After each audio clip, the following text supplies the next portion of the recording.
Baghdad, spring 1965. A small bar in the Hindiyya district. A European woman in her late 20s sits down at a table.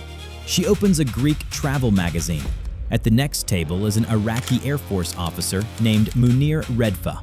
He is one of 5 pilots in Iraq qualified to fly the MiG-21. The European woman does not look at him. She is not Greek. She is not a tourist. She is not in Baghdad by accident. Her cover name is Lisa Brat. Her real name has never been released by any government on Earth.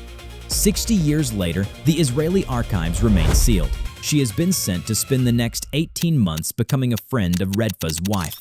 She is the 4th Mossad operative on this mission. The previous 3 are dead. 1 was hanged in Cairo. 1 shot in a bar in Texas. 1 thrown from a moving train in West Germany. The MiG-21 is the most secret fighter outside the Soviet Union. Israel has 0. The CIA, in 7 years of trying, has never seen one up close. Lisa Brat will not mention Israel to Munir Redfa for the next 11 months. She will not mention the jet. She will not mention money. 2 questions decide what happens next. How does one Mossad operative turn the husband of a woman she has just met into the highest value defector of the Cold War? And what does she say to him on a beach in Greece that the 3 operatives before her could not? What Lisa Brat was told in her final briefing at the Mossad headquarters in Tel Aviv in March 1965 has not been declassified. What is known from the post-war memoirs of the men who briefed her is this. The director of the Mossad, Meir Amit, had personally authorized the operation 17 months earlier. Its objective was a single Soviet aircraft. Its budget was, in practice, unlimited. Its prior history was a row of corpses. In May 1962, a Mossad agent named Jean Leon Thomas had approached an Egyptian pilot in Cairo with an offer of $1 million. The pilot reported the conversation to Egyptian intelligence. Thomas and 2 colleagues were hanged in a Cairo prison 18 months later. In 1964, an Egyptian pilot named Mohammed Helmi accepted $1 million to defect with a MiG-21. He arrived in Israel with a 40-year-old propeller trainer instead. He was killed by unidentified operatives in Sao Paulo 6 months afterward. In June 1965, a Mossad operative attempted to recruit an Iraqi pilot named Hamid Dahi in a bar near the Randolph Air Force Base in Texas. The recruitment failed. Dahi was shot in the same bar 3 nights later, by the same operative, by the available reconstruction. The operative withdrew to Mexico City and was lost from the Mossad's own internal records. The same month, an Iraqi Jewish operative working under deep cover in Baghdad, a man named Ezra Zelka, killed an Iraqi pilot named Shakir Mahmoud Yusuf with a single gunshot after Yusuf had verbally refused recruitment. 7 months after that, a 3rd Iraqi pilot, Mohammed Raglab, was thrown from a moving express train in West Germany after he attempted to renegotiate his recruitment fee from $1 million to $4 million. 5 attempts, 5 bodies, no aircraft. In March 1965, Meir Amit signed off on a 6th attempt that would not use any of these methods. It would use 1 woman, working alone, with no operational contact for the first 6 months, building a relationship not with a pilot, but with a pilot's wife. The mandate was 2 years. The target was specific. Captain Munir Redfa, Chaldean Catholic, top 5 in the Iraqi Air Force, Hindiyya base, restricted by his commanders because of his religion, documented to be flying napalm runs over Kurdish villages in the north, married, 2 small children.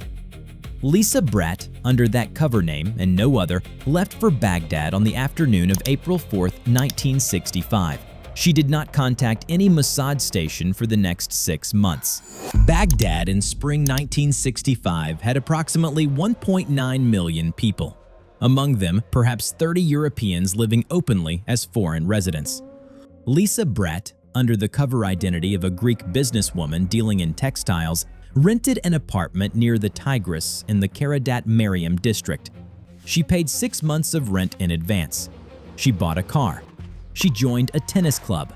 She did not meet Munir Redfa. She met Munir Redfa's wife. Betty Redfa was 28 years old. She had 2 small children, a son aged 5, a daughter aged 3. She was a Chaldean Catholic from a family that had lived in Baghdad for 9 generations. She spoke French, English, and Arabic. Lisa Brat met Betty for the first time at a private women's salon hosted by the wife of the Greek ambassador in the autumn of 1965. They became friends. Over the next 11 months, they met, by reconstruction from later debriefs, approximately 80 times. They went to the cinema. They went to the museum. They sat in cafes. Lisa learned the boys' favorite book. She learned the girls' allergies.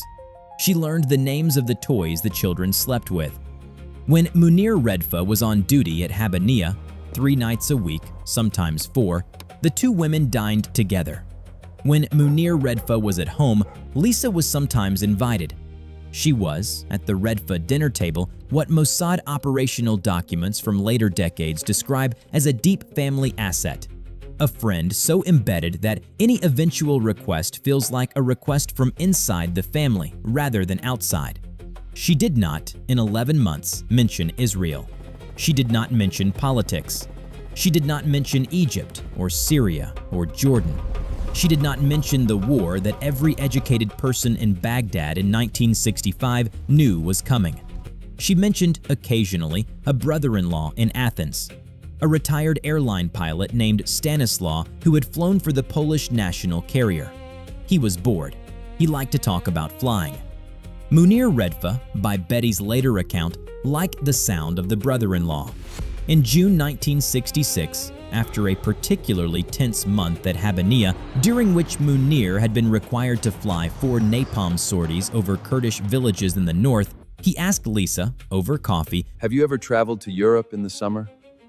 I went to Greece every August. I was thinking about taking Betty and the kids on vacation. In late July 1966, the Redfa family flew from Baghdad to Athens. Lisa Brat was at the airport to meet them. They went to Mykonos. 3 days of beaches, 2 days of restaurants. The children played in the surf. On the 4th evening, in a quiet bar in the harbor district, Lisa introduced Munir to her brother-in-law. The brother-in-law was named Stanislaw. He was 45. He spoke Polish accented English. He was, by Lisa's earlier account, a retired pilot. His real name was Zeb Liran. He was the head of the intelligence wing of the Israeli Air Force. The conversation, by all subsequent accounts, including Liran's, declassified in 2008, was not, at first, about money. It was about the MiG-21. Liran asked Munir technical questions. Munir answered. The questions were specific enough. Fuel pressures at altitude, the failure mode of the K-13 missile seeker head, the spool-up time on the Tumansky R-11 engine, that Munir understood, within 15 minutes, that the retired Polish pilot was not Polish and not retired. He did not stand up.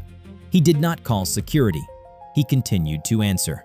He asked, eventually, "Who was paying for the conversation?" Liran told him. "Who else knew?" Lisa Brat, and 2 other people in Tel Aviv. "How do you get my family out of Iraq?" We have an operative who has been in Iraq for 11 years. His name is on no list. He has, by our count, 17 members of your extended family willing to travel. He can put them in trucks within 96 hours of your signal. The Kurdish leadership in the north has agreed to escort them to the Iranian border. Munir did not answer immediately. He looked at Lisa. Lisa Brat reached into her handbag. She removed an Israeli passport. She placed it on the table, face up. The photograph in the passport was Munir's. The name on it was Moshe Mizrahi. The date of issue was 8 months earlier. The implication was specific. The Mossad had been preparing Munir's defection for 8 months before this conversation. He had been their target the moment Lisa Brat sat down next to Betty in the Greek ambassador's salon. The 3 operatives before Lisa had died because they had asked their pilots to make a single decision in a single conversation.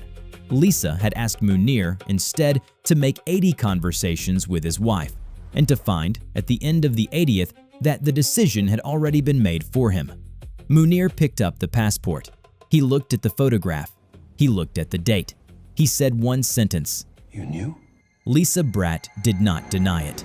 What happened in the next 90 days has been reconstructed from 3 Mossad operational files declassified between 2008 and 2017. Munir Redfa returned to Baghdad alone on August 6, 1966. Betty Redfa did not return. She remained in Greece with the children, under the impression that the family was extending the vacation.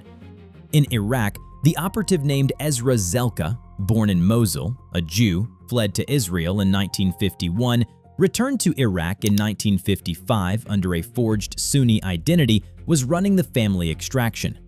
Zelka had spent 4 months building a list: 17 Redfa relatives, brothers, sisters, parents, in-laws, 3 cousins, a great-aunt, 2 nephews. Each had been quietly told by a relative they trusted that an emergency was coming and that they would need to move quickly when the signal arrived. On the morning of August 12, 1966, Zelka began calling the relatives in sequence. Each was given the same instruction: pack 1 suitcase, bring the children, drive north toward Kurdistan within 12 hours. Do not return for forgotten items. 16 of the 17 left within 48 hours. 1, Munir's eldest cousin, a colonel in the Iraqi Army's logistics branch, refused. He was, in subsequent Mossad communications, listed as compromised but not active. The remaining 16 reached the Kurdish stronghold of Mount Hamran by August 14th. Mustafa Barzani's Peshmerga forces escorted them across the Iranian border on the morning of August 15th. In Paris, on the morning of August 16th, the day of the flight, Lisa Brat sat down with Betty Redfa in a Mossad safe house in the 7th arrondissement. She told Betty what was happening. Betty's reaction is recorded in the Mossad debrief. She tried to leave. She said she would go to the Iraqi embassy. She said her husband had been kidnapped. She said her children were in danger.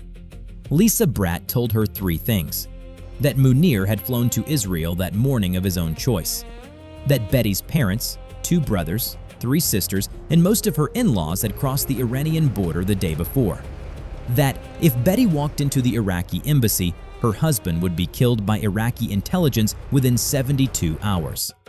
Betty did not go to the embassy. She did not, by the same debrief, speak to Lisa Brat again for the next 3 days. What happened in the air on August 16, 1966? The 70 minutes between Hindiyya and Hatzor is documented in the operational records of the Israeli Air Force. Lisa Brat is not in those records. Her work, by the morning of August 16th, had been finished for 11 days. Munir Redfa lifted off from Hindiyya at 11 a.m. Iraqi time on a routine training sortie. He climbed to 15,000 feet and turned west. Jordan's air defense system detected the unexpected westward heading at 11:23 a.m. The Jordanian command contacted Syrian air defense. Syria, not aware of the situation, replied, "Do not worry, he is one of our training flights." The Jordanians scrambled 2 Hawker Hunters anyway. They could not catch a MiG-21 climbing at 9,000 meters. At 11:58 a.m., Munir Redfa crossed the Israeli border. 2 Israeli Air Force Mirage 3s were waiting for him. On the agreed radio frequency, an Arabic song played, "Marhaban, Marhaban, welcome."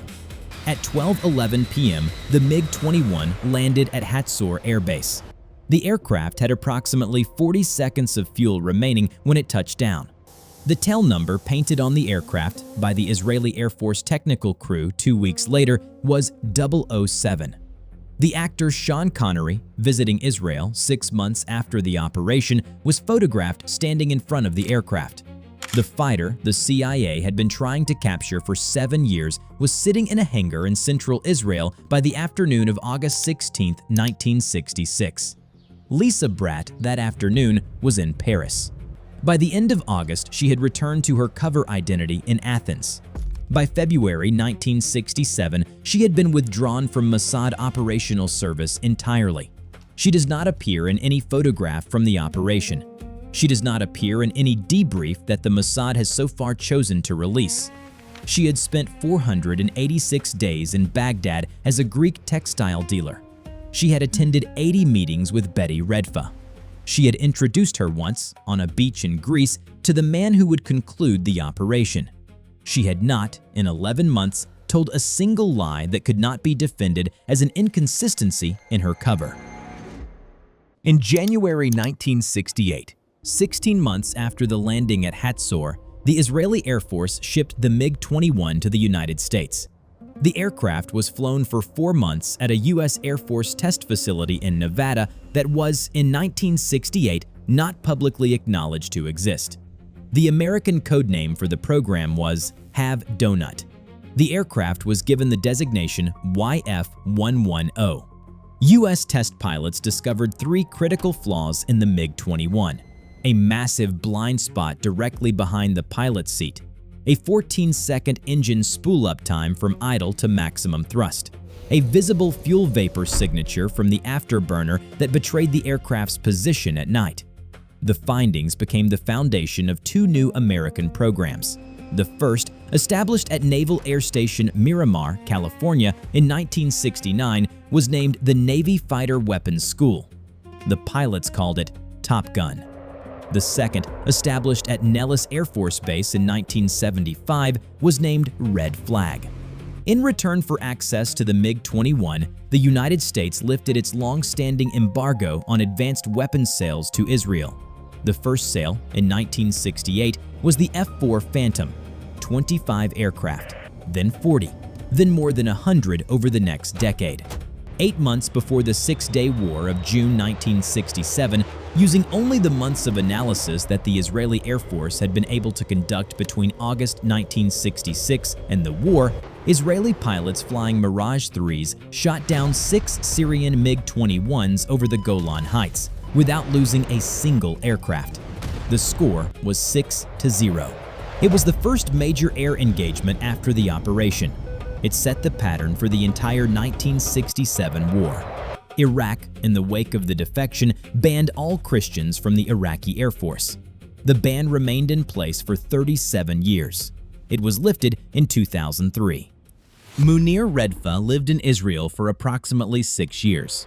In 1973, he and Betty changed their names a second time and were relocated by joint arrangement of the Mossad and the West German intelligence service to a small European country, where they ran a gas station for the rest of his working life. They never spoke publicly about the operation. Munir Redfa died of a heart attack in approximately 1998. He was 64 years old. His grave is, by the family's request, unmarked. His children continue to live under assumed names. The MiG-21 with tail number 007 was returned to Israel in 1972. It sits today in the Israeli Air Force Museum at Hatzarim in the Negev. Children climb on it. Ezra Zelka, the operative who built the 17-person extraction list and shepherded 16 relatives across the Iranian border, returned to Israel in 1968 after his Iraqi cover became unsustainable. He died in Tel Aviv in 1999. Zev Liran, the head of Israeli Air Force intelligence who had played the retired Polish pilot in the Mykonos bar, lived until 2014. He gave a single on-record interview to the Yediot Achronot Daily in 2008. He referred to Lisa Brat in the interview only as the operative. Lisa Brat does not appear in any Israeli, American, Arab, or European newspaper or documentary released in the 60 years since the operation. The Israeli State Archives in 2009, 2014, 2019, and 2024 have all declined to release any document that names her. 2 journalists, Yossi Melman in 1988 and Ronan Bergman in 2014, have published independent claims that they have learned her real name through unofficial channels. Both have declined to print it. Bergman, in his 2018 book on the Mossad, wrote one sentence on the subject: "I know who she is. She has asked, in writing, that I not say." The most successful single-agent operation in the history of the Israeli intelligence service was conducted by a person whose name has not been published in any language on earth. A European woman in her late 20s with no recorded accent and no recorded biography, who spent 486 days becoming a friend of one Iraqi woman in a Baghdad salon and walked away at the end of it with the most secret fighter jet of the Cold War. She never appears, by name, in any of the histories. She is the most consequential Mossad operative whose existence the Israeli state has chosen for 60 years not to confirm.